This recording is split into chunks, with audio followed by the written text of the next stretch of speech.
and grift like this.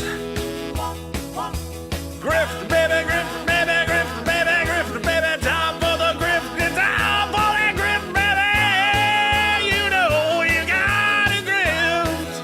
Come on, baby, take my little hand and grift like this.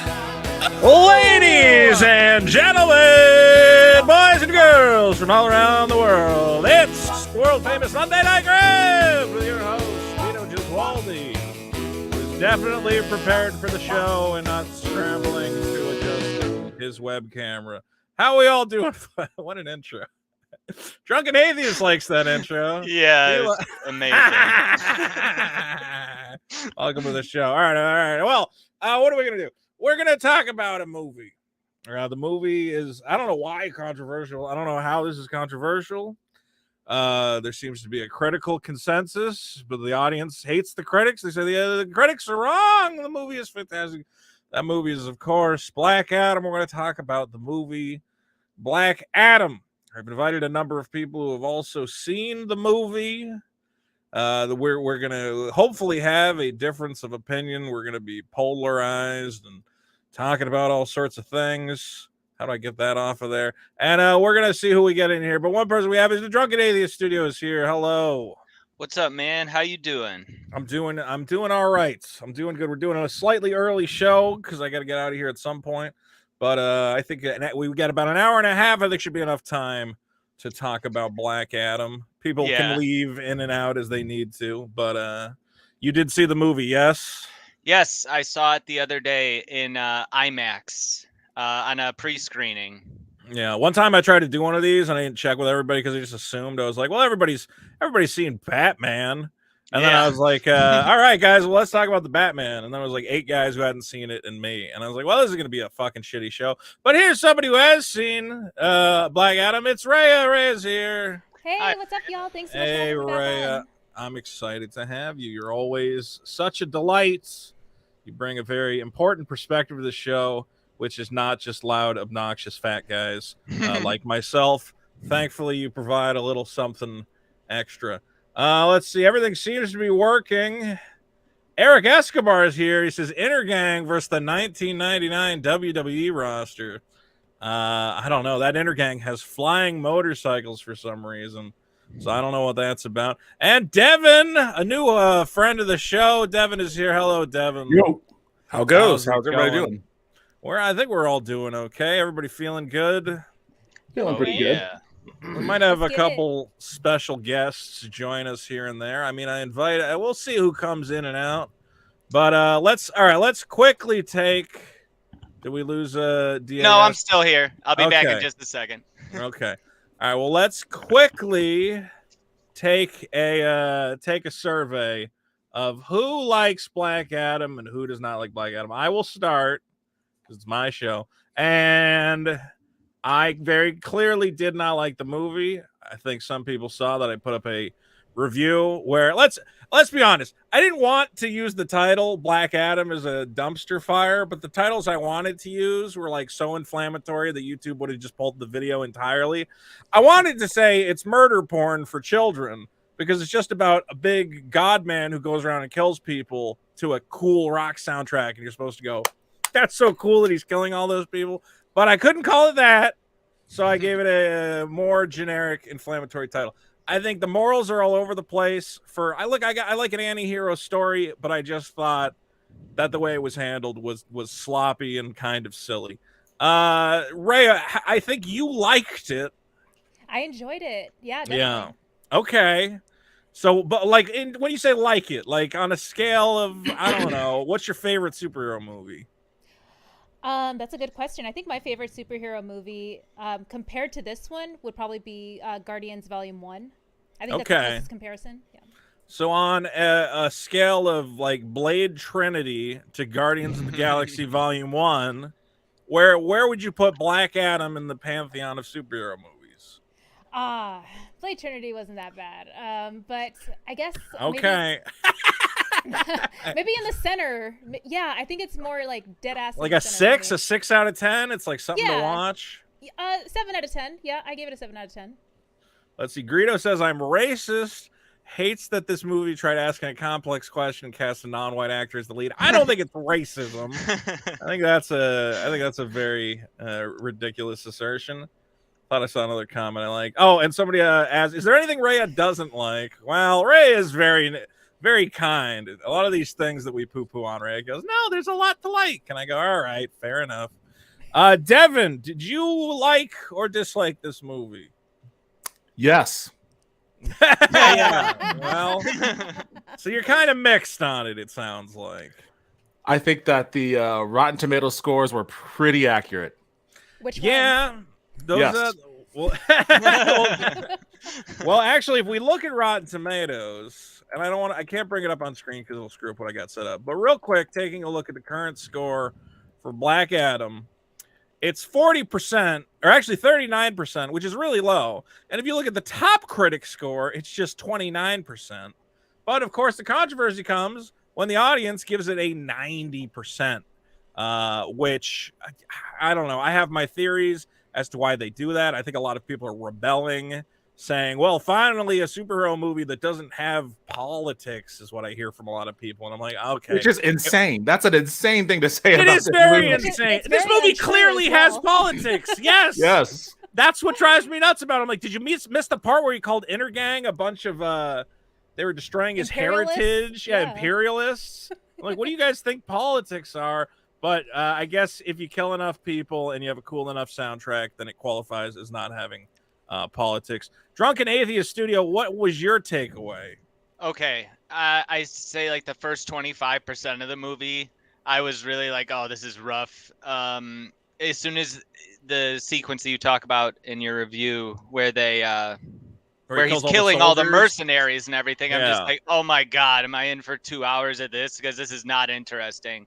And when he does the Western style stuff, it's just like, it wouldn't matter if every single person shot him. We've already proved that nothing.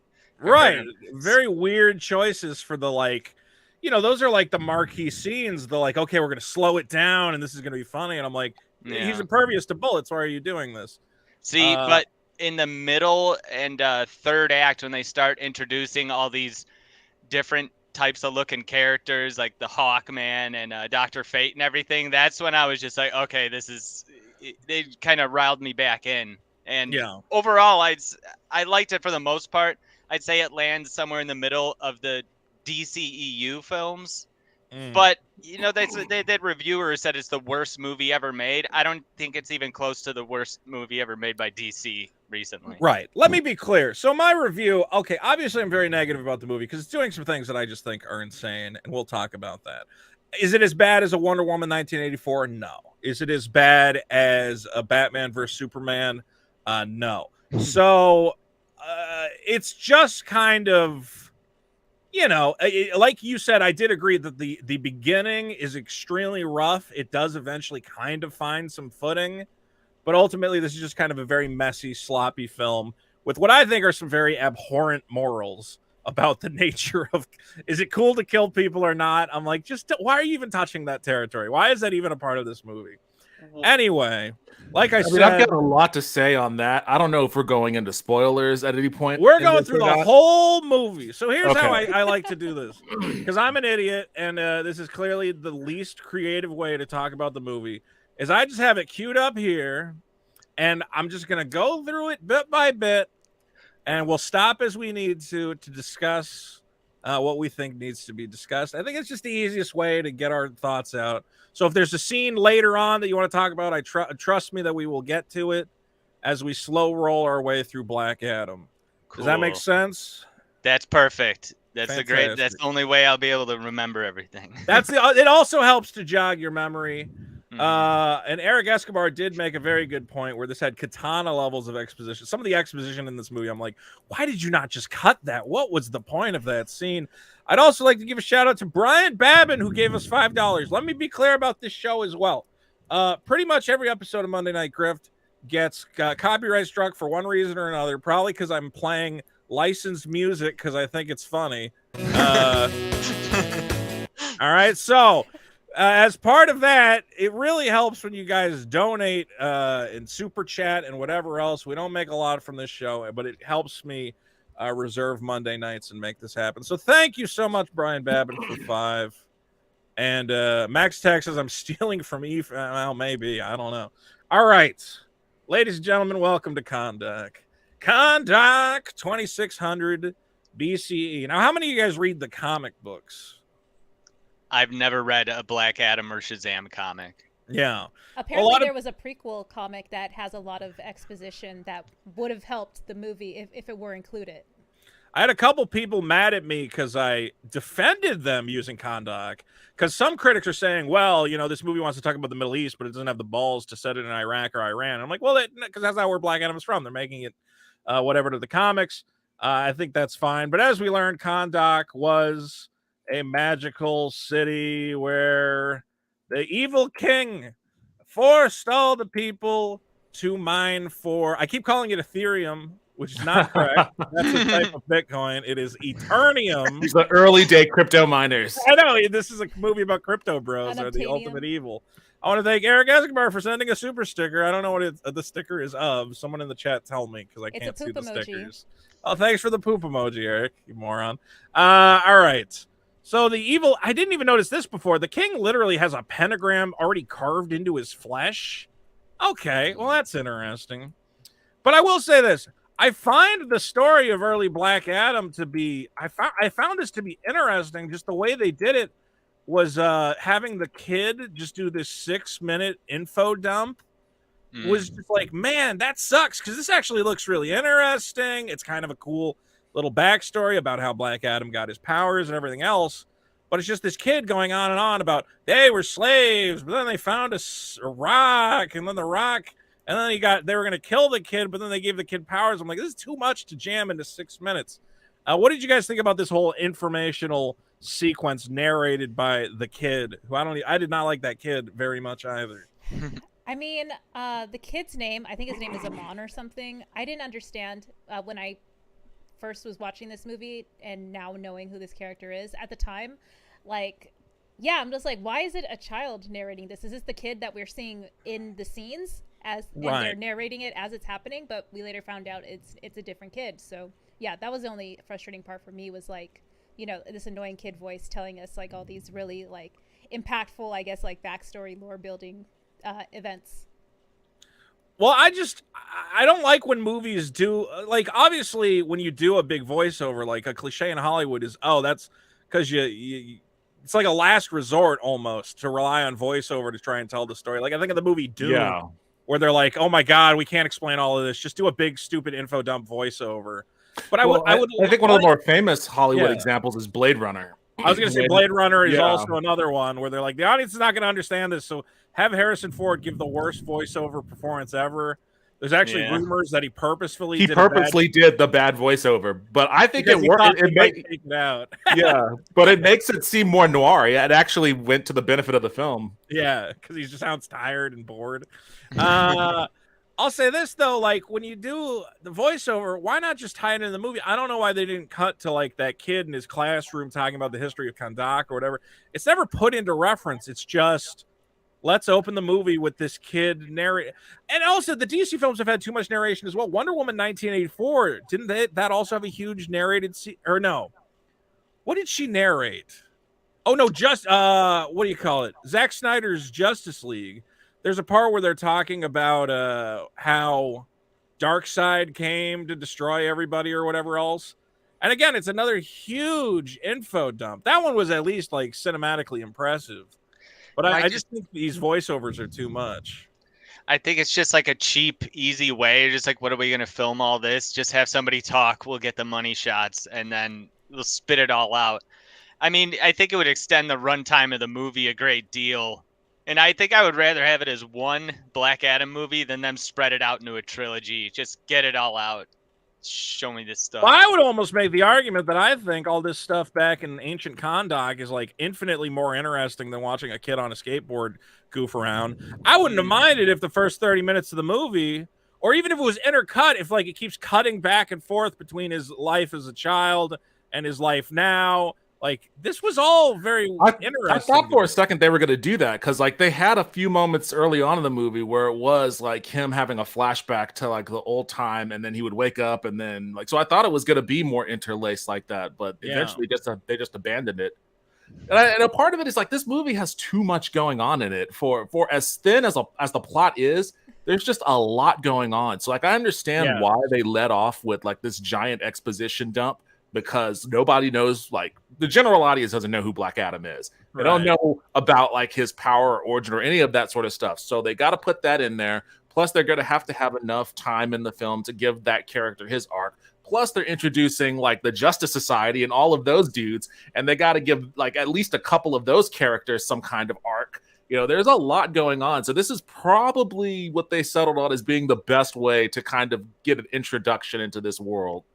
Also, just to kind of tack on to what Devin was saying, it's pretty much understood at this point that this is a market cut of the movie. There's probably a more significant, extended, potentially unrated cut that the audience didn't get that hopefully we may see in the future. But for what it's worth, this 2-hour cut is pretty much just to increase the amount of the theater showtimes that they're able to get. So, yeah, I kind of went in with that mindset of like, okay, I already know I'm not watching a finished product, so I'm just going to try and find the good in it. Yeah, but then why are people telling me why has it got a 90% audience rating if it's an unfinished movie? I think the audience is nuts there. I think you're nuts for giving him a pass, going, well, it's an unfinished film. Well, no, then you should be mad that C's get degrees, 7 out of 10 is a pass. I'm not giving it that high. I'll say this, one element I wish they had cut, because you're right, there's a lot going on. You have a kid. The whole Shazam story makes no sense. They're about to kill him, and then magic wizards give him superpowers. Okay, Shazam's origin has always been stupid as hell, but fine, let's go along with it. I think the stupidest thing, though, is the magic crown. I think you could have just left the crown out of the movie entirely. The whole magic crown gives you demon powers, whatever else, because we essentially have two different things going on. We have Black Adam, who has emerged from his crypt, and he's a big problem for the Justice Society. And then we have the crown, which has emerged from the crypt and is a big problem for the Justice Society. You have two different elements of the story that are serving the same purpose. I don't know why they didn't just get rid of the whole crown thing and just be like, Intergang is searching for Black Adam. He has some magic power they can harness, and they want to enslave him or take him over or something else. I felt like this magic crown bit, maybe it's faithful to the comics, but ultimately it serves the exact same purpose in the plot as Black Adam. What do you guys think?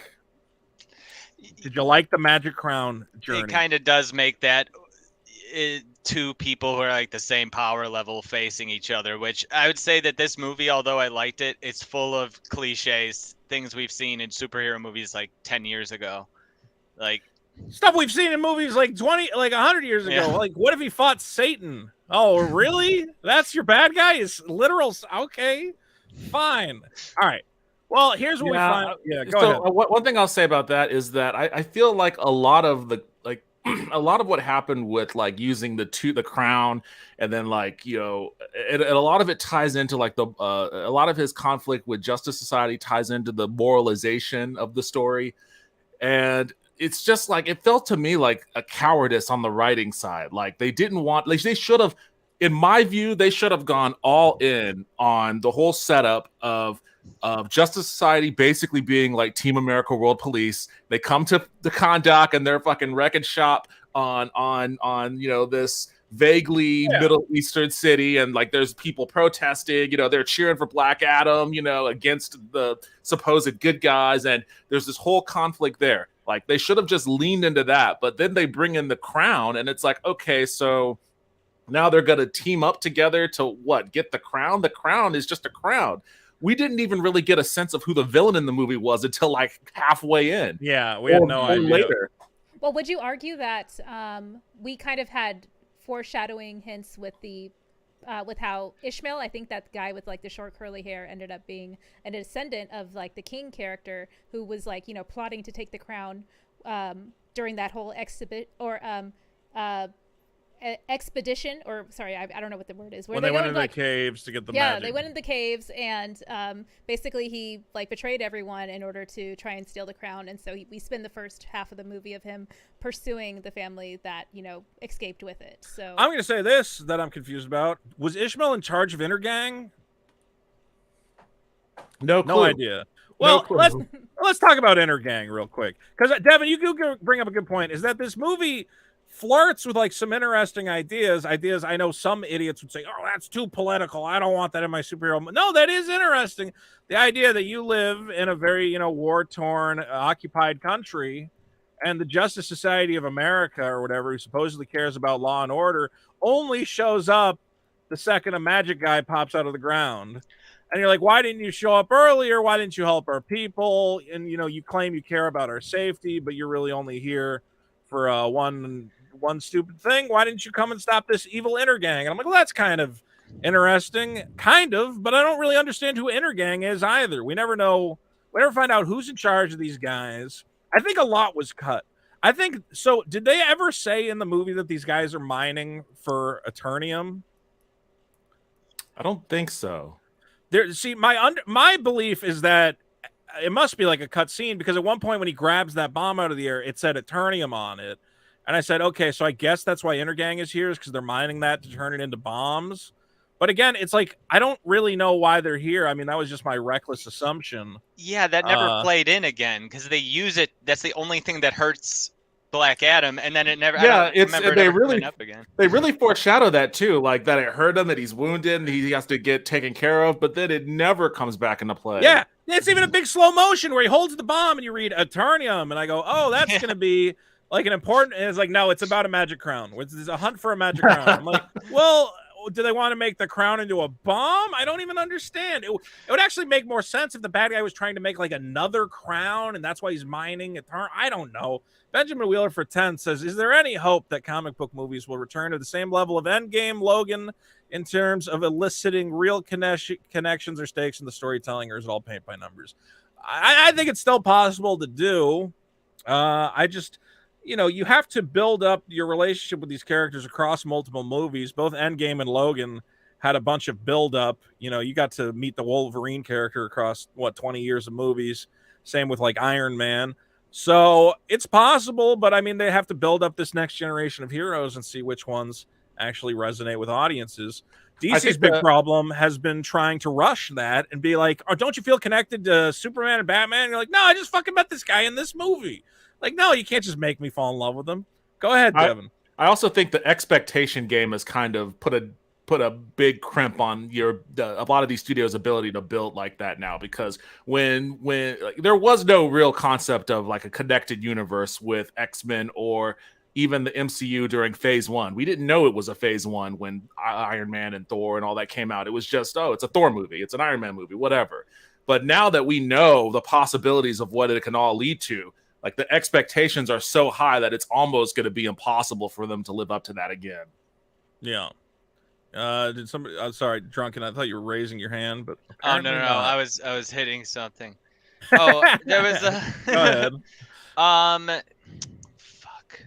No, I was just gonna say I'm glad that it didn't go in that direction. Like, okay, so they're going to have guns that can hurt him, so he's just gonna be killing a bunch of Eternium guns. Yeah, I'm so happy, because I'm just like, fuck me. As soon as I saw that, I'm like, that's what the movie. They've got Eternium bullets. Yeah. I mean, I guess I'm glad. I don't know. Intergang, yeah, was such a wet fart. It's literally guys with like zero motivation shooting at the Rock, even though bullets can't hurt him. They're kind of just there to be meaningless cannon fodder. I guess at one point they kidnap the kid and steal the crown. But God, I think they really dragged down the movie, just having your threat be this boring and generic. I feel like part of the reason that a lot of stuff was cut out, apart from trying to play revisionist history in later movies potentially and link it to this if they choose to do so, there's also existing movies that they could probably link this to. Like, you're reminding me of the generic soldier dudes from Aquaman, for example, and Black Manta, and where he came from, and how he lost his father. I didn't really understand like what their purpose in Aquaman was before Black Manta went off to seek revenge against Aquaman. And I know we're getting a second Aquaman movie after this, so I'm wondering if they're trying to keep things vague and undefined to a point where they're easily able to kind of link it together later on and say, oh, we were planning on doing this. You think they're going to bring Intergang back? You think we're going to get more Intergang? I don't know, because like that's what I'm saying. Like the generic soldier dudes from Aquaman, and then other generic soldier dudes do too. Like they could but find they're a way like to finagle it. part of the kingdom or whatever. Well, that's the other problem is, as I said in my review, something like Aquaman, you go, well, those soldiers are fighting for the king. They have weird loyalties, whatever else. When you show me a paramilitary group and Black Adam's killing a bunch of them and they keep shooting their guns at him, I'm like, why don't these guys just quit? Clearly, this is a shitty job. Like, were they promised something special to get zapped into dust? I don't understand why they're so tenacious. Okay, so our lady friend, Ray, you're better at paying attention to names. You remember the name of the lady in the Black Adam, the mom? Oh, her name is supposed to be Isis. Okay, well, Isis is here.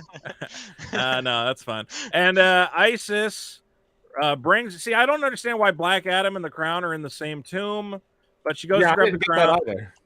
Yeah, again, I think this is like lazy storytelling that they're like, just where do we put Black Adam? I don't know. Put him with the crown. Who cares? Okay, fine. I mean, how did they find that layer so fast? It just seems like they drove up a van and just like, go up there. And then they find the crown. It's just been sitting there thousands of years and they just find it in 2 seconds. So she doesn't establish why they have to go get the crown there and then. She's saying like, we have to hide it from Intergang. But, like, how did Intergang find out about it? Is that why Intergang is here? Like, I guess we know Ishmael wants it, but Ishmael already secretly infiltrated her. I don't know, man. This is convoluted. Hey, let's watch Black Adam turn people into skeletons. And that is where the movie, I think, kind of starts going off the rails. Is in the first 2 minutes. In the first 2 minutes of the movie. Okay, so it's a lot of people like went at me. They're like, "What? You don't think you can have killing in superhero movies?" I'm like, "You can have killing in superhero movies. That's fine, but you have to like decide what the tone of your movie is. In the real world and in most movies, killing is a very serious act with serious consequences. So when Black Adam kills a guy, I'm supposed to go, "Oh my god." Well, Black Adam's kind of screwed up. He kills guys without thinking. He's overpowered. It's he's got a darkness inside him. I don't know if I trust this guy. I'm worried about him. The movie doesn't do that.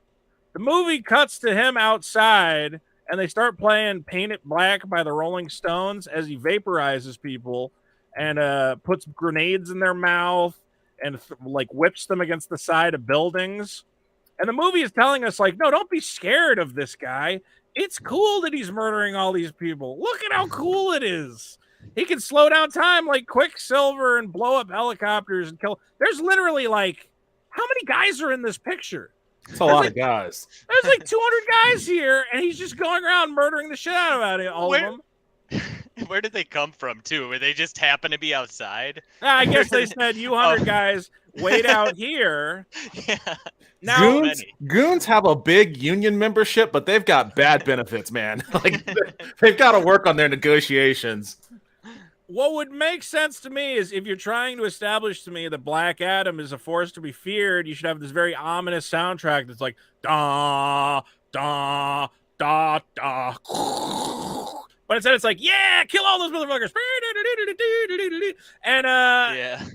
This is like something out of Deadpool, where murder is comical and funny, and it's funny to cut guys' heads off and whatever else. Or again, here he's gonna jam a grenade in a guy's mouth. Oh, isn't it so funny that he's literally gonna blow up a guy's head? And I go, why is that funny? What's funny about it? And they're like, because there's cool music going on. And I'm like, okay, so this is a funny movie where murder is funny. And like later on, they go, no, because Hawkman's gonna show up and tell him why murder is bad. And I'm like, so it's a serious movie where murder is bad. And they're like, no, watch him kill more guys to this cool soundtrack. This movie does not contextualize what murder means in the universe of Black Adam. The filmmakers are very clearly telling you, it's cool to kill guys. Look at how cool it is. Whereas the plot and the dialogue is saying, no, it's a moral quandary and Black Adam is a dark anti-hero for doing it. And that was ultimately, for me, the biggest flaw of the film. Yeah, I definitely picked up on that too. Like the tonal differences between the dialogue and the music that's being used. I was kind of reminded of like how the differences between Suicide Squad and the Suicide Squad, where the Suicide Squad felt more satirical because it was, kind of making light of how, murderous and psychopathic, those characters were with the pop music, whereas with like the original Suicide Squad, it was a little jarring about like, okay, what am I supposed to be feeling, similar to how you're describing Black Adam. So that the use of pop music definitely doesn't do this movie favors, and part of me does think that they did this mostly just to have like some bomb trailer shots, and it sucks because I know that the movie is trying to say something profound, especially with the rivalry between Hawkman and Black Adam having such which could have been interesting. I agree. Yeah, go it's ahead. just confusing. Yeah, to your I'm just like throwing out examples where DC, like for me personally, they kind of fumbled the ball, where like I see you're trying to do something, I want to believe in what you're trying to say, but what you're showing me is completely different. So I have this cognitive dissonance right now. Well, a real anti-hero film, like something like The Godfather, the audience is not specifically told you're supposed to be on the side of Michael Corleone. It always goes back and forth. You go, well, I like this guy and I see behind the curtain, but also some of the things he does goes too far or whatever else. The filmmakers aren't trying to deliberately tell you how you're supposed to feel about the character. Whereas the filmmakers of Black Adam, when Black Adam is fighting with Hawkman, I go, well, the filmmakers want me to be on Black Adam's side in this fight. Because when he was killing all those guys, the filmmakers told me, look at how fucking cool this is. Isn't blowing up a guy's head with a grenade funny? So the filmmakers have already made the decision for me, and that's why this is a flawed anti-hero film. I'm being told how to feel about the anti-hero through the music and the visuals, as opposed to just kind of being shown like the stark brutality of what he's doing, having to decide whether it's worth the greater good. I think an interesting like pairing, I guess, is and I have a lot to say more about the moral quandary that the movie finds itself in, but I'll save that until we get into deeper conversations about the kid, because that's the linchpin of the movie's moral message and where it all falls apart. But like, I think they even could have done it looks cool when he killed all those dudes. Like it looked cool, undeniably. It was a cool scene. Very cool. And they were playing Painted Black. It's a cool song. Made me want to go kill some people. Go ahead. It could do that. It could inspire even. But I think it would have been. I hope it inspired a lot of 10-year-olds to be like, man, I wish I could murder like 100 people with extrajudicial killing. Anyway, but so I think it was interesting that they would pair, Black Adam against Hawkman, where Hawkman was painted to be. In our view, we wanted Hawkman was in the way. He needed to get out of the way, let Black Adam do his thing. I think it would have been more interesting is instead of having him have that moral conflict with Hawkman, is if he had a moral conflict with somebody who was more approachable to the audience, like Dr. Fate. I liked Dr. Fate. He was a softer character. Yeah. He was a softer character. He was more like he had a more congenial kind of relationship with people rather than Hawkman's constant contentiousness with everyone, with Black Adam, with Atom Smasher. Like just it would have made the conflict a lot more difficult for people to side with Black Adam, because it was easy to side with him when he was going against Hawkman. Hawkman was a dick. But yeah, Hawkman was not super likable. Yeah, but with somebody who would have been super likable, it would have given the moral quandary of the story a little bit more weight. Real quick, I want to thank Bori for $5.99. It says, greetings from Iceland. Wow. Good stuff. He says, ISIS, good stuff. Vito and Co. Keep it up. Hashtag BlackRock. And he says, I love that he just has a ripped copy on VLC. What are you talking about? This is a direct screener sent to me from the Warner Brothers Corporation. Warner Brothers supports this. I'm going to get my whole channel deleted at some point. How is the quality of this, by the way? It doesn't look too bad It's not too bad. It's not the worst screener, honestly. I think you did yourself a disservice by with my ADD and shit, like when I'm forced to pay attention in theaters, Yeah. No, I did end up going to the theater and watching it a second time. I just got the screener to get a prep going, and then I wanted to see it 100%. So I've seen this movie twice, and I still don't get it. You phrased it at one scene where it was pretty clear that they had very limited bandwidth or very limited time with The Rock physically present to film. So you're talking about that explosion behind him? There was like a motion blur of his face where it was very clearly them trying to just... You don't think this is The Rock here? Yeah, to just tween whatever footage they had of The Rock together, because they only had like a couple days to film him before he had to go off and make like 10 more movies. Well, that's kind of the problem with The Rock, is he's got a million things going. And again, we go from killing 100 guys to, isn't it funny that these guys rolled up the way? I'm like, is it a comedy? I kind of wish they had taken this movie more seriously, I guess. Like, I love the Marvel quippy movies and the stupid comedy, but if you're telling me, well, Black Adam is a darker, more serious character, well, no, he's not. This guy's about as goofy as Ant-Man at this point. Like, I'm not taking him any more seriously than anyone else. He looks angrier than Ant-Man. I've heard someone other than compare him that- to Drax, and I think that's pretty accurate. It was. Yeah, definitely That's what I Volume was 1 Drax. worried about, kind of like. But I don't know. What do you compare Dave Bautista's acting to The Rock in this? Like, yeah, it Bautista did has feel more like range. Drax. Yeah, I agree. Batista's Alright, a good actor. I did want to get this shot. So there's the movie's one reference to Eternium bombs. It has nothing to do with the rest of the movie, and we have no idea why it's in here. I guess just to knock him out. We have to. I guess because if he just grabbed a regular missile, we'd be like, that would knock out Black Adam. He has the wisdom of Solomon. That's not enough to, or whatever the hell all the Shazam powers are. I don't even remember. Okay, so he gets knocked out. Now I thought this was weird. Was that we then cut to the Justice Society introductions. But I feel like we haven't. I feel like the Black Adam introduction should have come before this. Maybe I'm crazy, but that we're actually learning and meeting these characters before we meet Black Adam. All we got from Black Adam was watch him kill a bunch of guys, and now it's a lot of setup for the Justice. I don't know. In hindsight, now that I think about it, I'm like, it kind of works, and it's just really weird to immediately jump from we met Black Adam for the first time. Hey, here's 4 other fucking guys. I'm like, what the? Who are these motherfuckers? The thing is, like, what I thought is, I thought they were going to play to this towards the end of the movie. I thought that because Black Adam had really just been introduced and killed a bunch of Intergang people, and then we cut to Amanda Waller, summoning this team. I thought they were going to eventually play into like maybe Intergang is controlled by Amanda Waller or some kind of like Black Ops organization that has some tie-in with it. I thought it was going to come around in that way, but it totally didn't. Oh, you thought the movie was going to be smart? Sorry, sorry, buddy. My bad.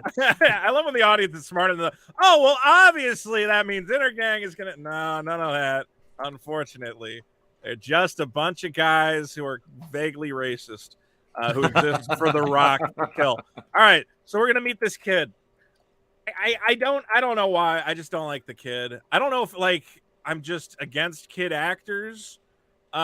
This feels very much like Terminator 2, where you have the dark, stoic badass, and this kid going, hey man, you should say hasta la vista, and like Tell him the Man in Black sent you. Tell him the Man in Black sent you. That'd be cool, man. And I'm like, all right, but like you're just so doing true. a worse version of Terminator 2. Like, it's not as good as Edward Furlong. This kid is no Edward Furlong. I hate to say it. Did you guys like this kid at all? Telling him, you gotta be a superhero, man. You gotta get a costume, bro. He was tolerable. I mean, I understood why he was there. Everyone in the audience, like all the demographics they're trying to hit, they need someone to self-project onto. I guess I didn't identify with this kid because even when I was a kid, I wasn't that dumb. That's the thing. They always make the kid actors like way dumber than actual kids. Like this kid's a moron. I feel like in Terminator 2, you kind of got the feeling that like Edward Furlong's character, what's the name of the guy from Terminator 2? Come on. John Connor. I kind of got the feeling that John Connor was a smart, streetwise kid who knew his way around things. They kind of try to do this with this kid. Like, look at how he tricks them at the security checkpoint or whatever. But ultimately, him going, you need a cool catchphrase, man. I'm like, this is just goofy. And again, it makes me, like, I want to take this movie seriously. But when you got a goofy, stupid kid tagging around after Black Adam telling him he's got to put on a cape and be a magic superhero. Well, the thing is that the country's like whole mythology is about revering the champion, so that's like a big part of their day-to-day life. There's this huge statue that everyone sees in their backyard of the champion. So I don't know, I guess like that's why I was like okay with him being so obsessed with you have to accept your destiny as like the champion, and you got to do this and you got to do that, like because he's obviously obsessed with superheroes and he's like really passionate about his culture and his history and stuff, as is his mom. So I kind of was a little more forgiving about that. Yeah, I mean, I understand the setup that it's the kid is obsessed with the champion and superheroes and whatever else, and he wants his country to have his own superhero, and this is his chance to get it, I guess. But I don't know, just ultimately that kid, I felt like he could have been a little less naive and goofy. Like if he had really went to The Rock and said, "Listen, our people are oppressed. You know, we are held down by the oppressors of the world. We have been waiting for you to return as champion." I don't know why the kid can't just like be very like serious and kind of dark about it. It's always got to be like, "Hey man, what if like you had a catchphrase and like before you kill guys, you got to tell them this." I'm like, I don't know. I'd rather take that kind of theme seriously. You know, yeah, and that's a part of. I'm sorry, just real quick. That's a part of what makes the moralization of like a superhero that kills people really confused, because like you have a character that's a kid that's super attached to this dude immediately and wants him to be like, you know, a hero and the champion and all that sort of stuff. And they make a point in the movie of having a scene where she's like, "I don't want you to teach my kid violence," and he's like, "Oh, well, that's right. The father should teach violence," and all this other sort of stuff. And like they're just joking about who's going to teach this kid violence, obviously playing on the fact that, you know, you shouldn't be teaching people violence is, I guess, the inference of that scene.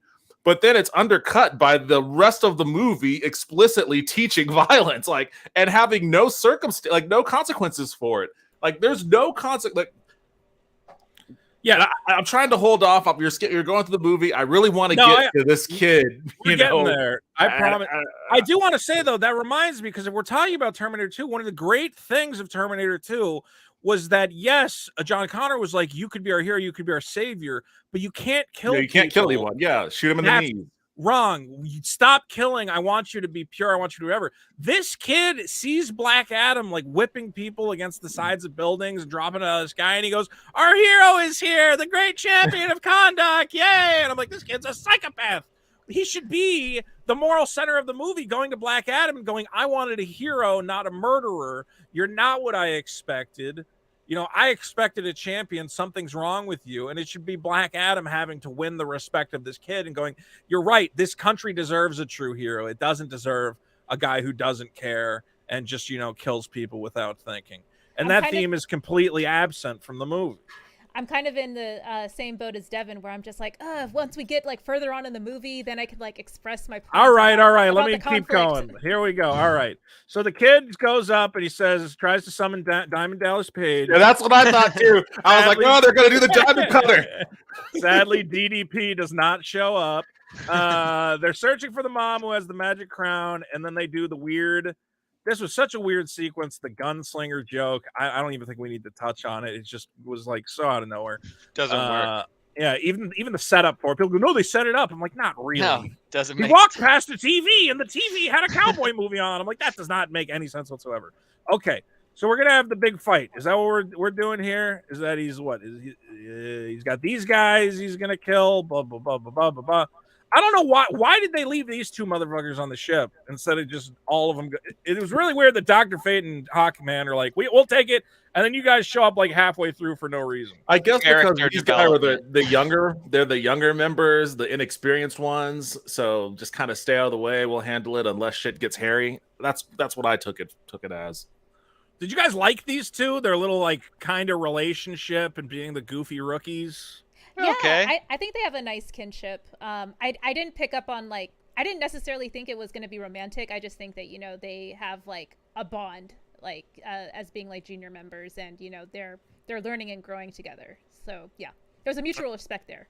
As Saul says, they announced they were the distraction and the kids were the hammer. So I guess what they were gonna. I don't know. I guess the kid is very powerful. Adam Smasher, I would imagine, is probably the most powerful out of all of them. So I guess I buy that. These two were responsible for the biggest stupid exposition dumps in the movie. Don't touch his helmet. His helmet is a gateway to another world. And if you I'm like, all right, I know. All right. They did that twice, and they did it again for her powers. She's like, my powers are called wind kinesis. And when I use them, I'm like, all right, this is every DC movie. Everybody's got to explain everything. Okay, you don't look like an inner gang. So this is where the Justice Society shows up.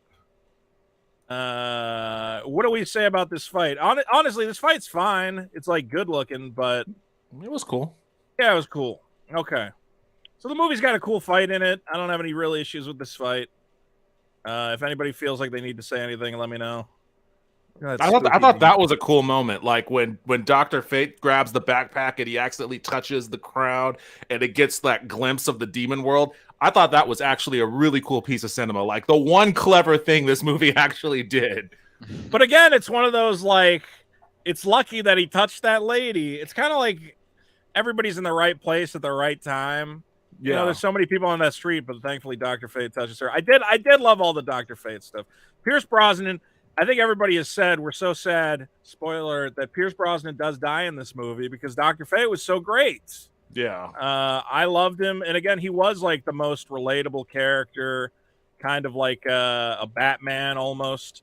You know, he's been around. He knows what's going on. Not as dark as a Batman, but, you know, that he has the experience. He's been doing this a while. Okay. They fight. Everybody loves a champion. They fight. Okay. So now we gotta go get... Wait. That was a crucial moment in that. Which part? This where everyone was like, yeah, because like we've watched Black Adam ruthlessly massacre whole hordes of people, and everybody's cheering for him. They're hailing him as the hero. The people that were trying to stop him, they see them as invaders. They talk about them in terms as being imperialist invaders. Like, this is, like, to me, the whole setup for what the movie should have been. And it was a great moment. It was, like, one of the few story beats where I was like, oh, shit, this is kind of like a turn. Like, it was interesting. Yeah, that they all love Black Adam and that the Justice Society did not expect that. Yeah. There is something here. There is something about the idea of oppressed people who have no power, who have no military, suddenly getting access to what is basically a walking nuclear weapon that dispatches their enemies. Yes. And being like, hail this guy. We don't care if he goes excessive because our enemies have held us down for so long. Like, there's something there. It's just very clumsy. You know, that also ties into, you know, you're saying how, why isn't the Justice Society ever come to help us with this other thing? It's because Amanda Waller, the one who runs all this, she's kind of been shown to be a villain in all the movies she pops up in. And that's the only reason that they're there now, is because she sees a threat there and she didn't think the mercenaries were a threat to begin with. So, yeah, the Justice Society. It's interesting that Amanda Waller is like bad, but good, but not good, but selfish. Oh, she's a straight up villain. Yeah. But it's complicated, though, because then the Justice Society is working for her. Are they villains just by virtue of agreeing to work with her? Is Black Adam actually a threat that needs to be put down? I don't know. The movie does some amount of covering that Black Adam could be too much of a threat to be let loose. But it does ultimately seem like, yeah, they should have probably just went in and tried to talk to him or something. I don't know. Okay, now it's a hunt for the crown. We got to find the magic crown. That's what's happening now. This is kind of where it's kind of weird that the Justice Society goes from, we got to stop Black Adam, to, wait, there's a magic crown? All right, well, let's deal with that, and then we'll get back to Black Adam. So they kind of temporarily join forces. And did I miss some dialogue where he says, like, hey, after we find the crown, then we can settle our score? Is that kind of what's going on here? They said something to that effect. The Hawkman basically says, well, even though none of us could beat you, we're still going to lock you up forever as soon as this is over. And it's just like, how do you plan on doing that? And that's when they kind of seem like dicks, because they're just like, we want to lock you up forever, and that's basically why we're here. They didn't try to negotiate. No, that is the point at which... They are terrible diplomats. Yeah. You're just like, well, I'm not going to go with you then, and you can't beat me. So that's another problem, is they don't. This is actually like a good point about Black Adam, but the movie does a very bad job of kind of like harping on it enough. Is the idea that Black Adam in the past went crazy on the King, couldn't control his powers, and I guess blew up part of Kahndaq and must have killed a bunch of people, blew up part of the city. And okay, but you really need to like harp on that. The idea that, listen, man, your powers are unstable. If you lose your temper, like, people can get hurt. You know, that's why we can't trust you. But ultimately, I feel like they kind of failed with that theme. They didn't really show that enough. I think does. Oh, sorry. A little bit. I was going to mention that I think this movie would have been a lot better if Amon, the son, and Isis/Adriana were not present to be so interlaced into like the actions that the JSA and Black Adam end up having to follow through with, because Adriana is the one who has the crown. Adriana is the one who's compelling everyone to say, like, you have to go, save my son. You have to, rescue him from Ishmael, blah, blah, blah. Otherwise, the JSA and Black Adam could have had this conversation. They could have, had another big battle and, ultimately had this, moral, breakdown or like some sort of like actual profound discussion that y'all are saying is missing from this movie. But because the mother needs to go, like save her son, and she's like not willing to cooperate with anyone until like she gets her way, that's kind of the direction that the movie goes. And so there's no time left in that 2 hours for any of these profound suggestions to happen. Yeah, it does become saving the sun. Go ahead, Devin. It kind of reminds me of when you mention it that way, Raya, it reminds me of like those Transformers movies where it's like, well, why are we spending so much time with like this kid and the military dude? We all just want to watch the robots fight each other. And but instead we got to watch like this fucking kid and like Mark Wahlberg or Megan Fox or whoever else. And it's like, this is the least interesting part of these movies. Like, just get to the robot fights. Like, wait. You're telling me you didn't like the scene where we got to watch a little kid on a skateboard try to Home Alone his way out of the building? Come on. It was so weird. He would sneak, but then he would like roll on his skateboard for like a half a second and then get off his skateboard and sneak again. He's like, yeah, no, this was not good. I was like, oh, this is kind of interesting, but then he immediately gets seen, and I'm like, well, that was a terrible fucking plan. Look, he just goes, "What are you fucking doing?" Yeah, he's looking at him right there. He's like, what the fuck does this kid think he's doing? Like, that wasn't a good plan at all. You're the worst secret agent ever. Like for a second, I was like, "Oh, that's kind of cool. The kid knows how to evolve." And then he's like, "Yeah, no, I see you. I have line of sight, you moron." That kid's not nearly as clever as he thinks he is. All right, so they kidnap the kid, and then they keep trying to figure out what the crown is. The kid left the crown in the apartment. Why does Intergang have flying motorcycles? Yeah. The only reason they have flying motorcycles is because Black Adam can fly. Because they're like, shit, we can't just have them on regular motorcycles. All right, we need flying motorcycles. I'm like, aren't these guys just there, like, why do they have this future tech? I don't know, whatever. I'm not familiar with Intergang from, like, the comics. Is there any information I need to know about them? I don't think so. I think they literally are just, like, a generic, stupid gang. Okay. All right, well, here's going to be Black Adam, another one of Black Adam's fantastic kills, where a guy goes, put me down. He then drops the guy in front of a truck, and the truck runs the guy over. I actually thought this line was hilarious. I laughed when at that moment. He tried to rush out his catchphrase before that dude died. Like, I legitimately laughed at that. I know, it is funny.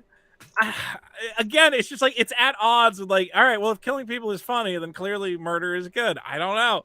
Like, it would be one thing, like if the Terminator shot a guy's head off, and then he went, oops. And John Connor went, oh, Terminator. You'd be like, what the fuck? Well, no, here's the thing, because we're talking about how there's not very many like clear morals being communicated other than killing is good. But I would suggest that the more time that Black Adam is, albeit unwillingly, partnering up with the JSA and spending more time around Hawkman, he's noticing that like there's even a line in the movie where he's like, oh yeah, I learned it's okay to keep prisoners or not kill prisoners. Like, yeah, there's that little line. There's some growth there, I think the purpose earlier on, we were talking about like the cowboy movie scene. Like the purpose of that scene was to show you how impressionable Black Adam actually is as a character. Like he's caught a glimpse of a Western, and a second later he was reenacting it. Like it was a pretty clumsy way to kind of show how he is an impressionable person who can learn. And obviously, he's trying to do the catchphrase the way the kid tells him to do the catchphrase, whatnot. Kid should have told him not to kill people, but that's a different, that's kind of the whole thing. But like, it is like a whole, okay, this is this character's arc. Like he's impressionable. He can learn. For whatever reason, he has a natural inclination towards murder, but we're building towards the climax of the movie in which that may or may not be resolved. So look. Here's a guy. The guy is literally saying, hey, please don't kill me. Please don't. Please don't kill him. Black Adam whips him into the sky. And you hear him splatter against the guy. I mean, it's funny, but it's worse than that, because Dr. Fate starts talking to him and he's like, bring him to me, I will break his mind. And then it's like this whole scene is played as like, you killed him, didn't you? I thought he lived, yeah. I thought he was going to go and catch him because he's so fucking fast and the guy's still in the air. I thought he was just going to go fly. That would have been funny. Instead, just like, oh, so he just died. He just straight up murders a guy who's running away, who's running for his life. He's like, oh, God, oh, God, oh, God. Yeah. Look, it would I be forgot fine about if this is supposed to be a funny movie. It would be fine if they just left out all the dialogue where like he gets challenged, like you're a threat because you commit extrajudicial killings. All right, which we're about to get to inside the house. I think is that what everybody's been waiting for, that big stupid conversation. Let's see. Here we are inside the house. So this is like kind of the only place they really confront this theme. And who's telling him this? There's an upside to keeping prisoners. They can answer our questions. Is that Hawkman? Yeah, he's explaining, listen, man. Which, let's be clear, that's not a good line of dialogue either. There's an upside to keeping prisoners. Yeah, because murdering people is wrong. Not that there's a tangible benefit to it. Because then the idea is if they didn't have information, well, then you can just rip their heart out. It doesn't matter. I think Hawkman's just trying to start at like a ground level understanding that Black Adam is just, he's a murderous individual. We just got to start with real baby steps here. Yeah, he's trying to walk him through it. He's like, well, here's an idea. They could make you a sandwich later. All right. So Black Adam then goes, I've learned a lesson. We should treat them. We've learned in this modern world, we shouldn't hurt our prisoners. We should treat them with dignity and respect.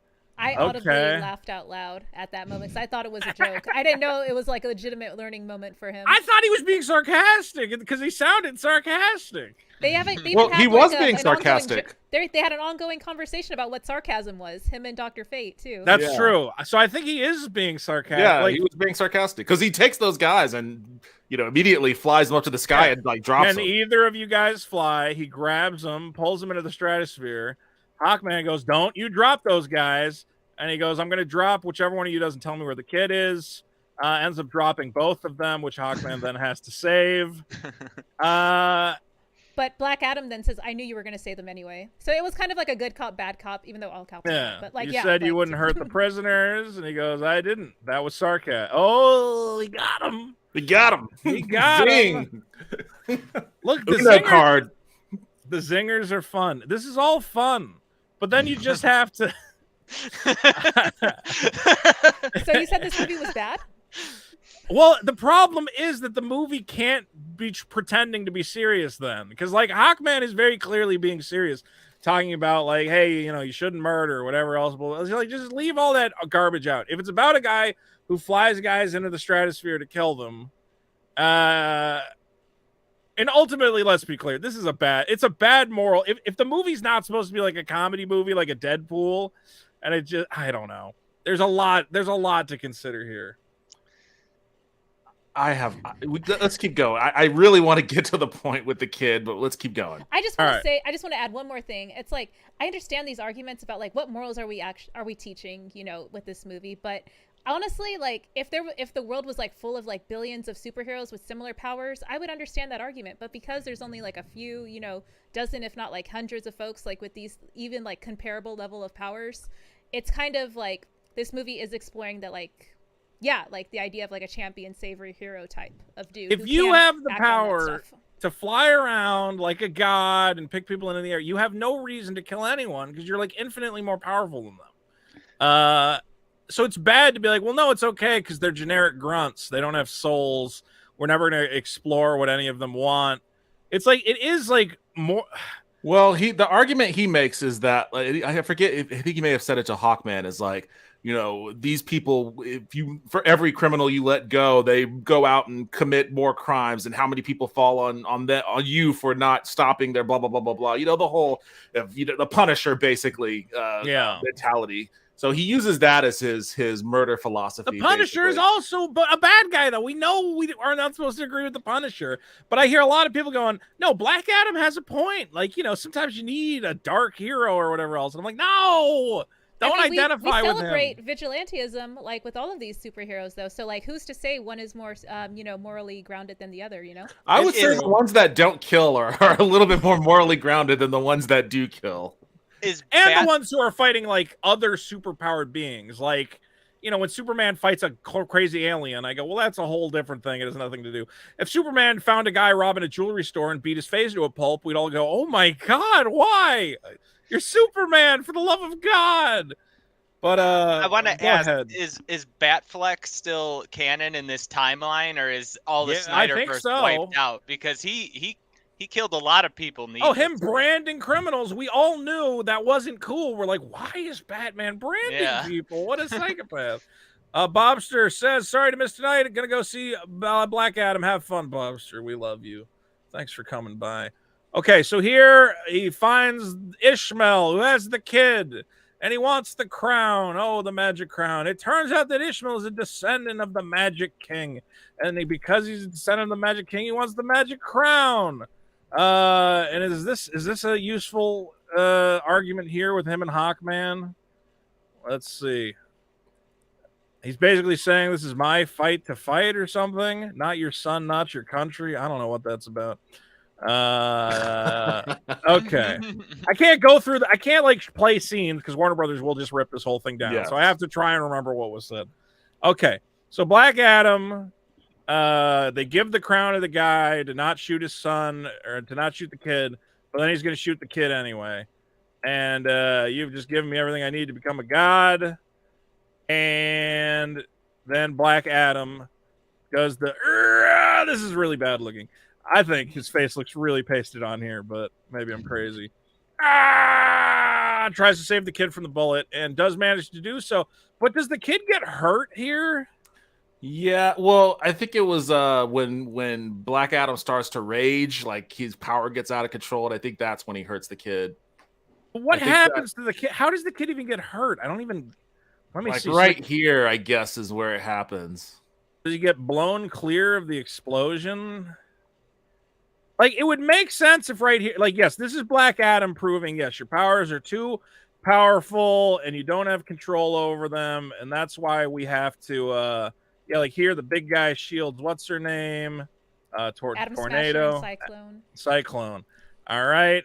So, yeah, his powers are out of control and he creates big explosions that only kill all the bad guys. And I think the kid gets knocked out or something. Yeah. Oh, yeah, so they find the kid in the rubble. Like, yes, yeah, and then like they either Ishmael or he like takes cover in like some sort of like rocket ship shaped thing or something, and they go. He's alive, but we need to get him to the medical bay. He said it wasn't a bullet, so it's Black Adam's super lightning powers.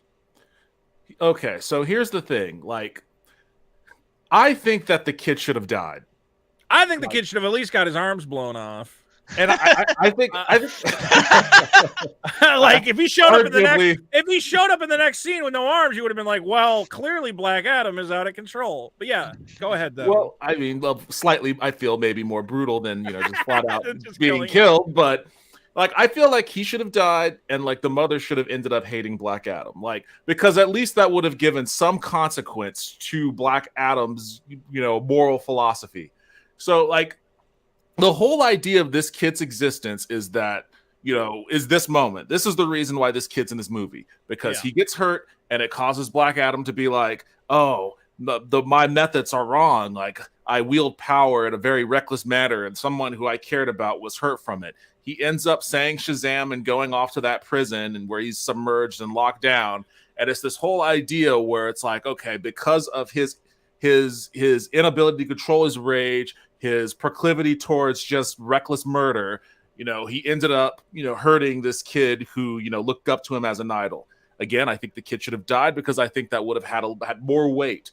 And especially after what happens, in the next few minutes, because then it's just all totally undone. It's immediately undone. Like the value of this kid after this scene is irrelevant. Yeah. The moralizing about between Hawkman and Black Adam about whether heroes should murder or not becomes irrelevant. All of that becomes irrelevant. And from this point on, this is where the movie really, really, really falls apart. Like it just becomes nonsense. Well, I want to say the setup for this scene is also completely broken because we have a situation where if Black Adam hadn't have acted, that kid would have got his brains blown out. So we as the audience go, well, this is clearly better, even though your powers were out of control.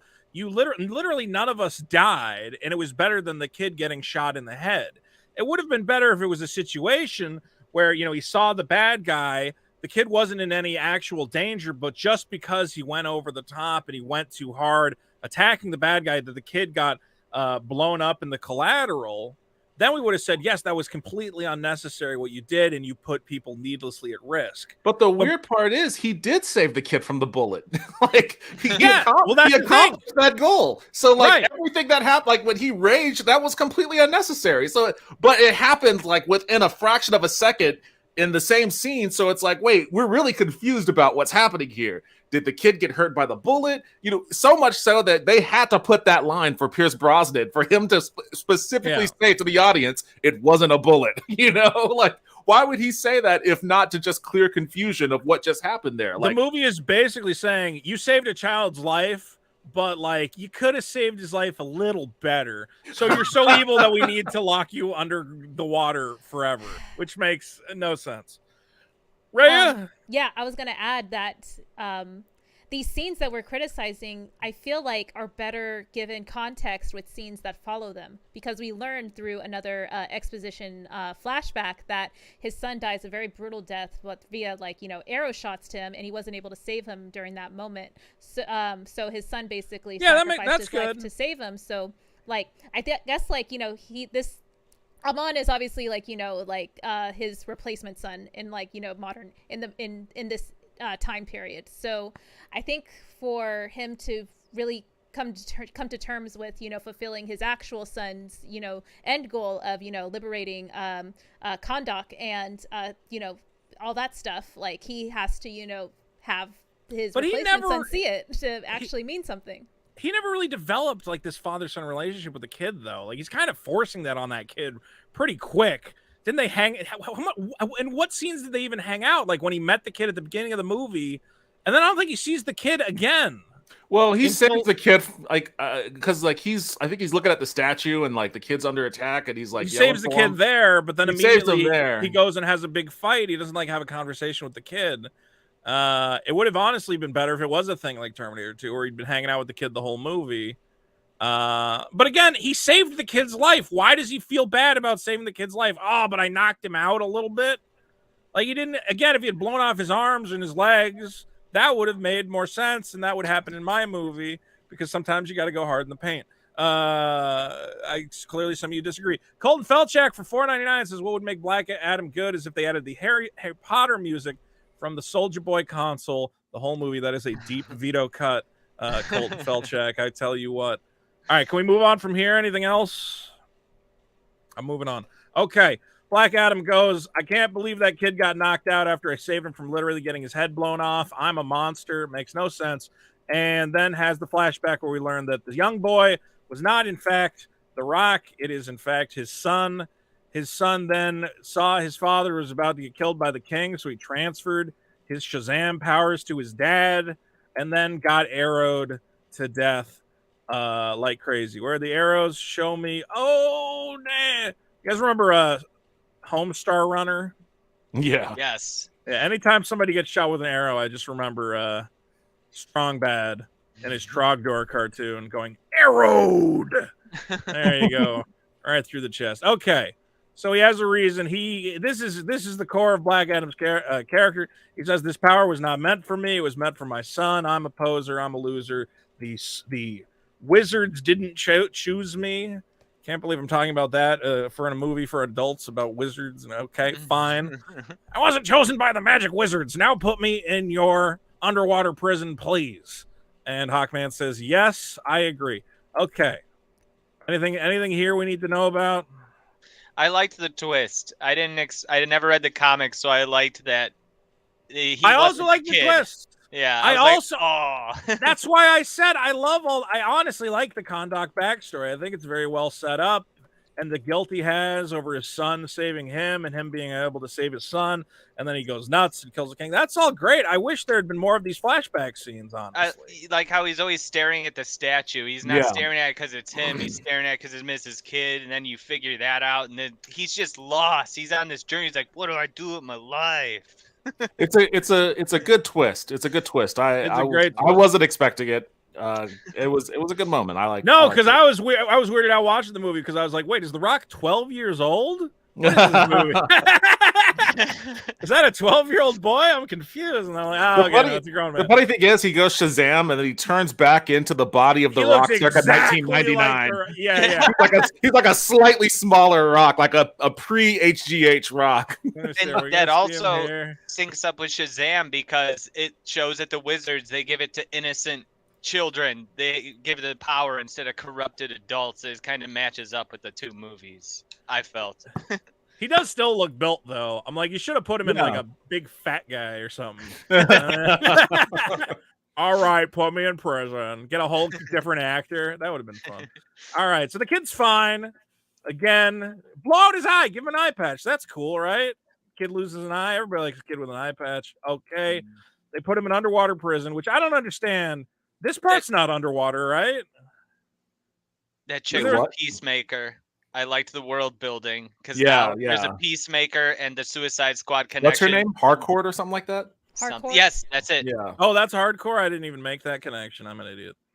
All right, so they put him in water prison so that he can't. Who else is in water prison? What the fuck? There's a lot of dudes. Yeah, I know, right? Who are all these? Probably some pickpockets. I know. Amanda Waller's a psychopath. Oh yeah, my God. Fate worse than death. Then we got to have the scene where the kid gets a cape. I get it. It's all right. He's the most idealistic. He's acting like a 4-year-old. He really is. He's acting way too young, way too naive. Give him some personality. And then I love this kind of relationship between Dr. Fate and Hawkman, where Dr. Fate can kind of tell the future. And he's like, hey, man, you're going to die. And he's like, well, I don't fear death. And he goes, that's kind of the problem. And that's why I didn't tell you, because then you're going to make decisions recklessly, whatever. I kind of liked their relationship. I really liked Dr. Fate. I have a question for like the comic fans of these guys, because I don't know really a whole lot about any of these characters. Yeah. But I could be mistaken, but I thought that Hawkman, part of his power is like reincarnation or immortality or something like that. You know what? I think you have a point. I don't remember exactly what that is. I think the thing about Hawkman is he does reincarnate, but not as himself. So he is like the reincarnation of like a 1,500-year-old guy, but it's still kind of like a death. Like he isn't. It's like, you know, it's like a reincarnation in the way that the powers are reborn in an individual, not that he gets reborn across time. Okay. I think that's what it is. So he doesn't retain his memories from past lives or anything like that, or Soul is yelling at me. He says he always reincarnates as Carter Hall. Okay, well maybe he just doesn't know that. Maybe this is like the first time this guy's gone around. He doesn't know he can reincarnate. I don't even know. The answer to that question is comic books are stupid, and well, it was just weird because it was like Saul says he gets reborn across time. Okay, well I'm an idiot then. I don't know anything about Hawkman. So then I was like, well, why does he care? He's a fool, basically. I'm sure the DC snobs, the honest, are going, well, he doesn't care. He can reincarnate endlessly, and he has a green power ring, but it can't affect yellow because yellow is the color. I know. God, shut up! All this exposition, for the love of God. Anyway, Ishmael. So I don't even understand this. Did he need to get killed by Black Adam? Was that necessary to activate the crown? Okay, so you had to convince Black Adam to kill him to activate the crown, so you can go to the demon realm and become Satan. And then the final boss of the movie is literally Satan. Sabak, which real quick, I'll look up what Sabak stands for. What's funny is Sabak is also the card game from Star Wars. So I kept being like, Sabak. Han Solo is real good at that. All right, here we go. Sabak, with the strength of Satan, Aim, Belial, Beelzebub, Asmodeus, and Cratius. He has the power of all the demons. Did you guys realize that? That he's all of them? I didn't He realize has a that, but pentagram on his chest. He's like the reverse of Shazam. I know, he's literally 1/6 Satan. And he has the most stereotypical possible design for an evil demon. Literally has a pentagram on his chest, a glowing pentagram on his chest, and demon horns. Okay, we're fighting the literal devil. Now, in my review, this is why I said this movie is silly, because the movie kept telling me the central premise of this movie is whether killing is good or bad. And the answer is killing is good, because what if Satan shows up? You gotta kill Satan. And I go, well, you can't present me with a dilemma involving a bunch of inner gang guys who it's like, well, no, they deserve their day in court. And it's like, okay, but what if they had Satan powers? Like, well, then they don't deserve their day in court. That's a whole different thing, though. Well, Like, that's the most fucked up part about all of this is that even when we get past all the moralizing and, the kid and his son and like the regret and locking himself in prison and Hawkman and all this sort of, you get past all of that's behind. The demon shows up and immediately Dr. Fate's like, oh shit, we got to get that guy out of there. We need some Black Adam over here. We got to kill these motherfuckers, rip that dude in half, get your Black Adam shit going. All of that shit we had before doesn't matter anymore. Like, it's true. The entire movie is a debate over what is Black Adam. Can we trust Black Adam? No, he's too powerful, blah, blah, blah, blah, blah. And it's like, well, why don't we just bring out Satan? I was like, you know what? Fuck everything else that happened. Yes, we need you. Come on. But if Satan hadn't shown up, then that was actually more interesting before Satan showed up. Like, it would be more interesting if there was a threat that maybe did not demand Black Adam. And it was like, yeah, but I don't know. It just kind of feels, a little cheap to go, well, okay, he's good if Satan exists. If Satan was real, then murder is good. Is those movies. Just so long as you're murdering Satan, I guess. Like go into your college debate class about the ethics of the death penalty and whatever else, and go, have we all considered that maybe Satan is real, and what bearing that might have on the debate, and see what your professor says. Okay, so I think the best part in the movie is going to be Dr. Fate sacrificing himself for his friends. Again, I loved Pierce Brosnan in this role. I thought this was the most powerful thing. I know it's a cliche to put up the wall and go, I have to do this alone, as they bang on it. They go, no, you can't. No, my friend, you can't. And I'm like, I know it's a cliche, but I actually was like, not crying, but I was like, it was great. It was great. Me movie. It was well handled. Yeah. Saul brings up, you skipped the fat guys, I'm immortal bit. Okay. That is the best joke in the movie, probably. He's like, so it's good. Okay, I died by electricity. Yeah. That got the whole theater popped at that moment. At some point, Dr. Fate informed the fat guy, he goes, you die in an electrical accident. And then, so he's out fighting zombies, and they're like, aren't you afraid? And he's like, no, because I'm going to die to electricity, which means until then, I'm basically immortal. A fantastic joke. I agree. Cracklebone for $4.49 says, bro, I can't see The Rock at Jumanji, then look at him in Black Adam and take him seriously. I don't know. Should they have gotten a darker, more serious actor for Black Adam? It's always been The Rock just because he looks like the guy. But I do kind of feel like The Rock is too jokey and comical for what could have been maybe a darker, more serious role. But do people want dark, serious superhero movies? I don't even know. I thought The Rock carried this movie, honestly. Yeah. Yeah. I think he carried it for what they were trying to do, which was they wanted it to be kind of lighthearted and fun. I just don't know if that's necessarily the right tone for a Black Adam movie, but if they sell tickets, what can I say? Do any of you guys play Injustice 2? I want to. Sometimes I watch the cutscenes. A lot of Dr. Fate stuff in here, a lot of Atom Smasher stuff in here, and a lot of Black Adam stuff. I think a lot of people going in to see this movie have been introduced to at least those three characters through Injustice. Yeah, Injustice is great. It's fun. I play that game a lot. Yeah. Injustice is such a popular video game that the comics based on Injustice are actually one of the most best-selling DC Comics lines. Really? The comic based on the video game? All right. We got 12. I got to skip through this because I got to get out of here at some point. So, we're fighting Satan. That's really all you need to know. Dr. Fate releases Shazam from his magic water prison. I love Sean Connery, or not Sean Connery. I love Pierce Brosnan. I was saying, though, Pierce Brosnan was kind of channeling Sean Connery. I got a Sean Connery vibe from him. We all like James Bond. Like, I know. I want him to do more Connery. It is so great. Shazam, I don't know why he couldn't rip this stupid thing off his face and say Shazam right here and there. He had to wait and float up to the surface.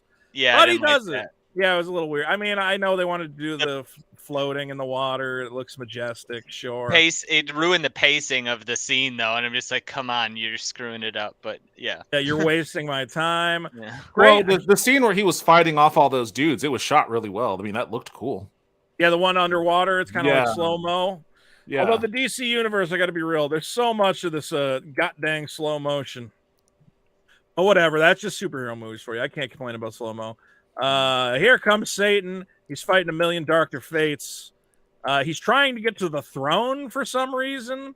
Another stupid, like, pointless plot aspect. So was that ever described that like him sitting on the throne, like game over or whatever? At some point, when they're giving him the demon powers, they say something like, "You must sit atop the throne," but they don't explain why or why it matters or what's going to happen if he does it. I don't know. Again, it feels like something was cut out. And tragically, Dr. Fate dies. Again, I'm sad, but I think Pierce Brosnan was like, I'm not doing any more of these movies. I got stuff to do. I got James Bond money. I'm just doing this for fun so I can buy my kid a gold, Porsche or whatever. All right. And then Hawkman comes in. Oh, you get the big, everybody goes, no, I can't believe, our leader is dead. And then Shazam shows up. The kid, they're fighting zombies on the ground. Honestly, that was kind of cool. I wish we'd gotten more of just the people fighting zombies. I thought that was pretty interesting. All right, everybody. Okay, he sees his kid again in a flashback. Sorry, I'm skipping through. And we're going to get to the end where Shazam goes and kills Satan. And that's it. Okay. End of the movie. After he doesn't just kill him, he rips him in half. Well, yeah. It was the ultimate brutality. It was the ultimate culmination of this movie's like obsessive violence worship. Well, that's the thing, is that the kid, all the people of Kahndaq are like bloodthirsty psychopaths because they see him ripping this guy open. They're like, yay, our hero, yay. And I'm like, oh my God. I mean, I guess it's Satan. So I have to, accept it. Riley for 5 says, I'm seeing it this Thursday, but I haven't seen any of these DCU movies except the Suicide Squad. I hope it's fun, but thanks for the review. Oh, that's Mint Salad. Mint, come on back sometime. We love you. Mint Salad has been away for a while. See, it is like the people rising up against their oppressors. I mean, shouldn't they be beating the shit out of Intergang at this point? I don't know. And the Justice Society, honestly. And the Justice Society, you're right. But it kind of just looks like this is supposed to be inspiring. It looks like a violent, angry mob. It doesn't look inspiring in the same way. This lady looks so mad. Like, yay! Our hero is a murderous monster. Yeah. Look at why are they not happy? Why did they not tell them, like, all right, put on a big smile, like a big triumphant smile? So they're like, look like you just hate everything around you and you've been beaten down to the dirt your whole life. And you're so glad to have a murderous monster as your champion. It might look more psycho if they were running around with big Joker smiles. I don't know. You might have a point. Here go the people of Kahndaq.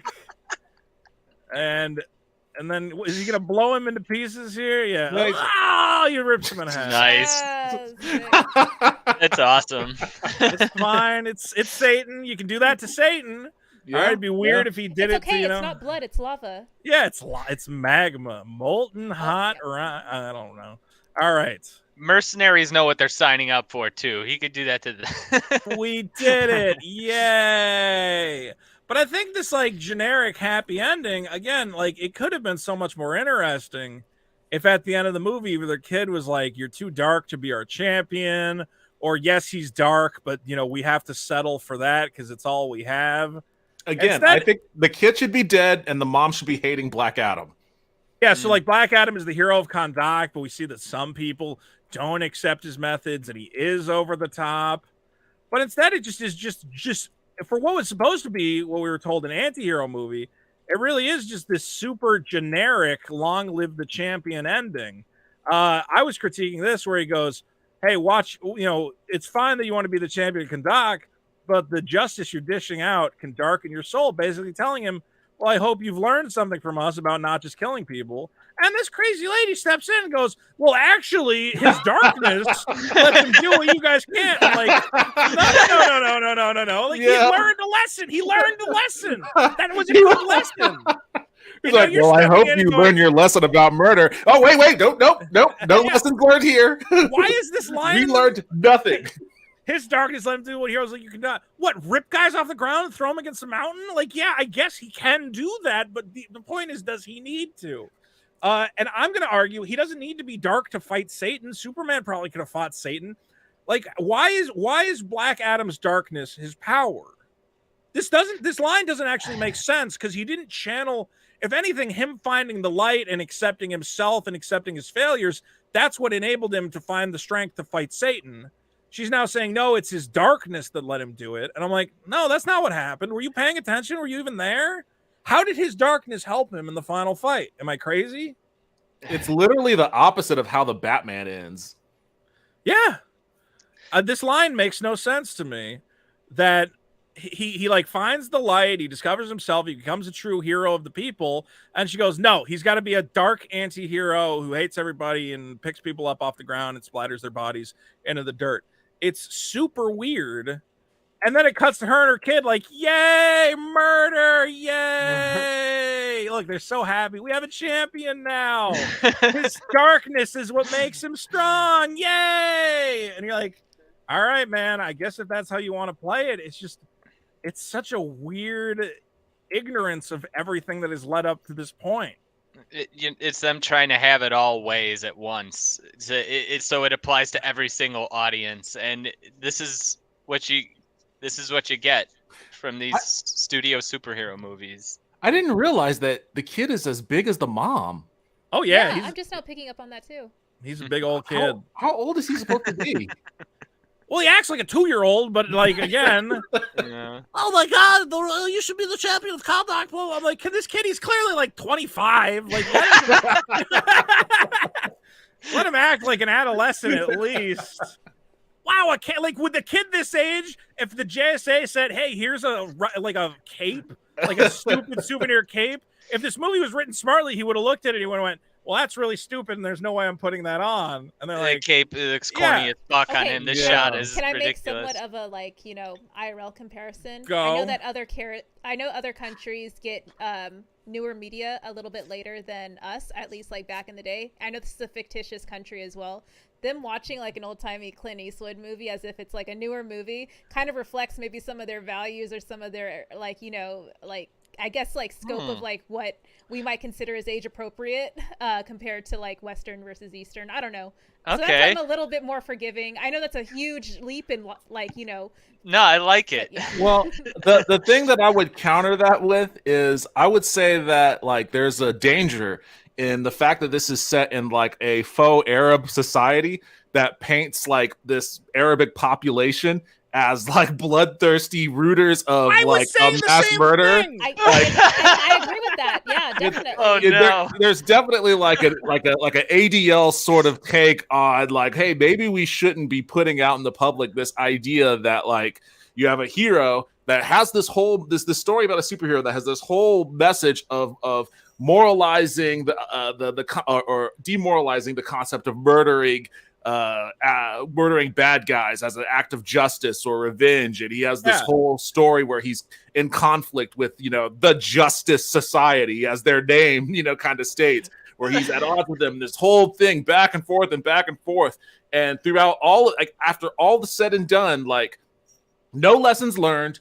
We're still rooting for murder. Darkness is our ally, and all of the brown Arab people are cheering it on. Like, it is. It really does feel that way. I had the same thought where I'm like, don't tell me that the Arab family are like bloodthirsty darkness lovers. I'm like, are they going to be like, let's chop the hands off every thief in town? Like, it seems like this very stereotypical, view of the Middle Eastern world, and that's the hero they would have. Wouldn't it be more inspiring if the Middle East had a hero that was like rejected all? I don't know, man. I'm not getting into it. It's too much. Credits some kind of point is, go to rajbets.com, as the movie says multiple times. I don't know why that was in there. It kind of took me out of a lot of the scenes. The constant reminder of being able to bet. Okay, and then Superman shows up at the end. Why is Superman taking orders from Amanda Waller is another question I have. Very weird, but I'm happy to have Henry Cavill back. Yes? Yes. Yeah, sure. I like Henry Cavill. All right, here's the deal. I want to wrap this up, guys. I know I'm cutting it short, but we can be on for like another 5 minutes, and I'll get to rush out. But I want to get some final thoughts. I think we've said a lot. We've had a lot to say. Why don't we go around? Maybe give it I don't know. I don't like doing the final score, but if you want to give it a score, go nuts. Why don't we start? We'll go clockwise. Drunken Atheist. What are your final summary of this movie? Is this a good? Let's answer the question at the heart of this episode. Does Black Adam suck? I don't think that it sucks. I think it's kind of mediocre, but it did everything that I'm really expecting out of a DC film so far. It's kind of middling in all of the DCEU stuff, but it got me interested for the next thing that's coming out from them. And That's true. That's kind of like with these superhero, what I'm looking for them. I rarely ever rewatch them. It's like, all right, I'll watch it. I'll be entertained at the time, and then it'll give me a tease about what's going to happen next. Get excited about that. So when it comes to especially a DC superhero movie, I'd say it was good. I'd probably give it a 7 out of 10, same as Rhea. 7 out of 10. My God. Well, Rhea, what did you think about? You like the movie? Have we changed your mind in any way? No. I still really like the movie. I love the criticisms that y'all highlighted, and I do plan on watching it again in theaters at least one more time, and definitely when it comes out on HBO Max.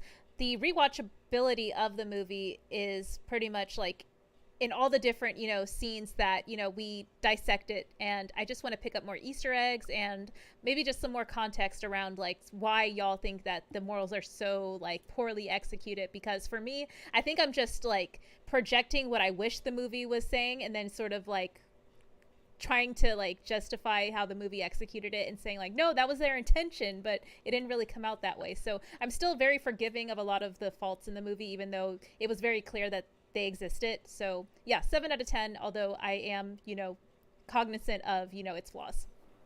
Well, of course, who's been with us the whole episode, Andy, after all our discussion, of course. Brilliant show. You really. I know you got to leave. But I didn't want to not show up. Bravo. Well, I'm glad you're here. I mean, real quick, you liked Black Adam, yes? Yeah, I mean, it's not the best superhero ever made, but I thought I thought he was, he wrote it well to himself.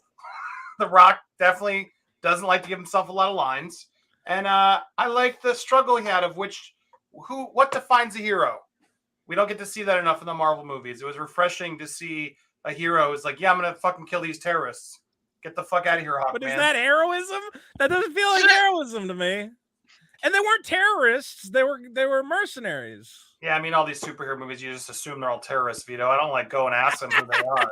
But I like to hear it. Just didn't give a fuck, which then makes him a little questionable, right? It's like, hey, he's defending that but kid. then why is must the be family good, Vito? Andy, we keep comparing this movie to Terminator 2. Would you have liked it if John Connor, the Terminator, kept like shooting guys in the head and little John Connor went, yay, my own personal murder robot, yay? Or was it better that he tried to teach the Terminator that murder is wrong and to have a soul or whatever else?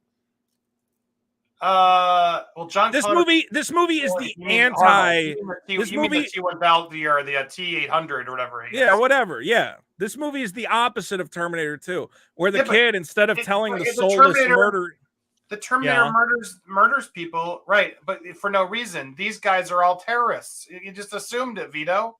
They're there occupying this country. They're gonna destroy people and raise the crown of the dead. I mean, who do you think these people are? They go in a nice prison cell as they bring up Satan. I mean, a lot of those guys are just wage slaves, though. They just clock in. They're just working for a job, man. Blue collar dudes that just clock in. I always show up. Do a series about the henchmen who are stuck with like the mega boss. Like, what the fuck did we do? But that you got to sort of turn that off. You got to assume anybody who's working for this guy is in his cult and is a lost cause, Vito. Well, you got to tell me that. I can't just assume that. Well, yeah, the movie did like spend a good amount of time with that Aussie dude who was like, giving shit to the mom and the son on a couple different occasions when like they were in the car line, and then like when he ran into them again, he's like, you again. Like, I don't know. He made it a point that he actually enjoys making their lives hell. Okay, but I'm gonna make the argument that if you're racist colonizer, you should be dealt with in court of law, not picked up by a god you know what flung red into the. It's going to be about that, and then they're just going to pay to get out. Nothing will be accomplished. Whereas Black Adam's like, fuck it, I'll murder them all. Refreshing. No, it's not refreshing. That's really depressing and bad.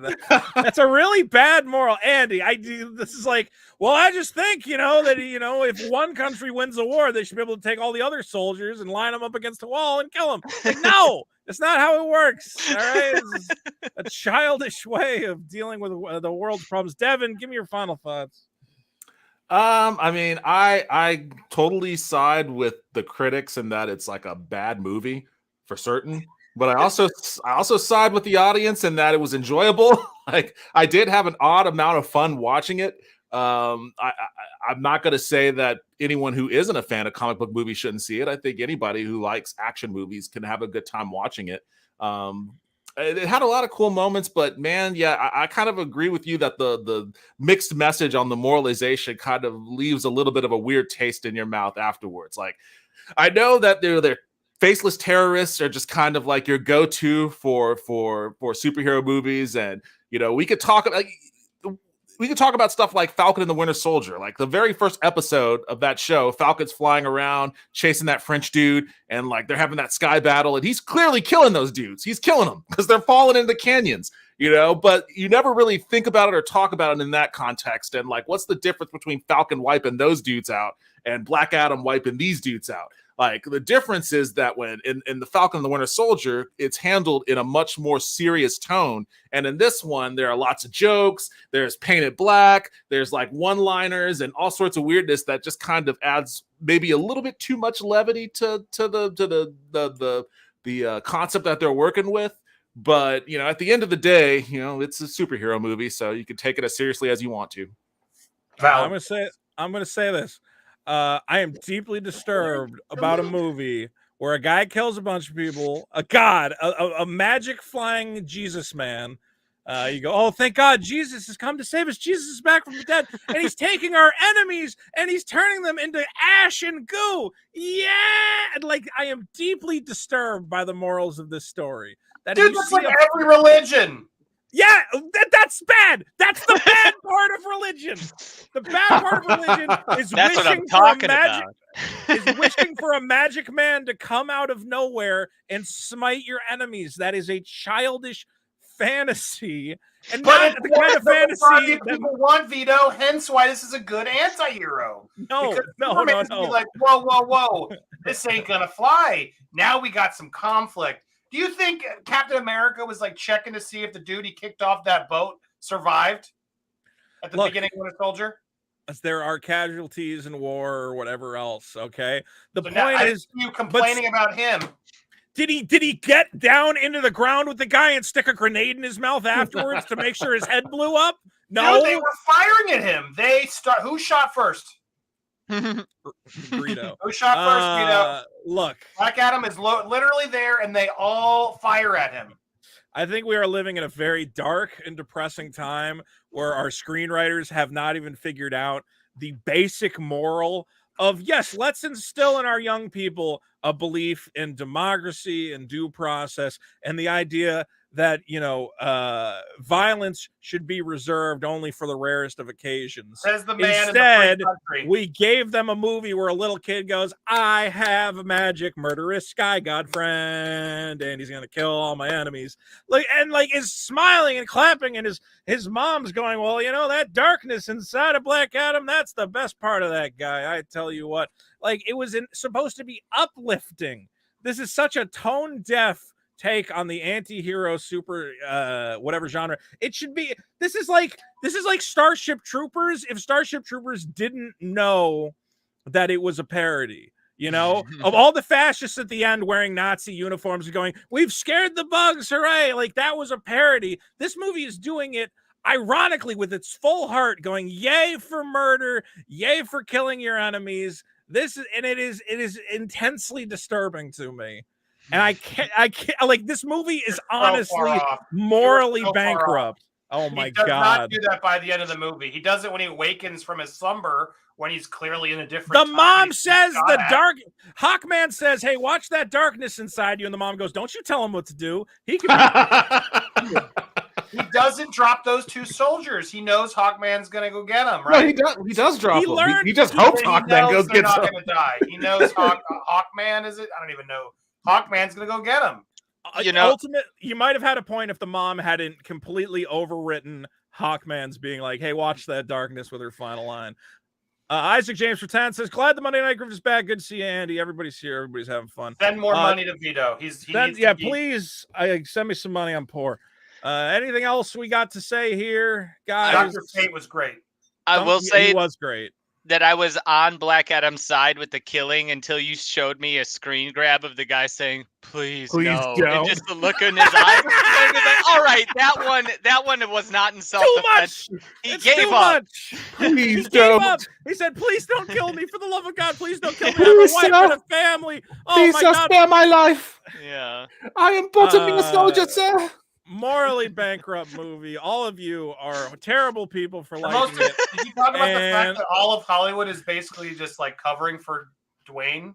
Like that movie is not doing well. But every headline, like, I thought it was making exactly you.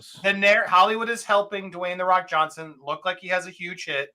It is a very modest meh. Like that movie should have made so much more money than it did. But the narrative is like, oh yeah, he's doing great. I mean, the initial projections were never that big for the movie. Is it making as much as Multiverse of Madness, or is it No. less? I think it's less, right? It made like 60 million over the weekend. That's not good for a movie this big. That's not good. Yeah, international, 160 million. Yeah. All So right. like- Well, I gotta cut it. I don't care. You're all morons, and I'm the only person who's right.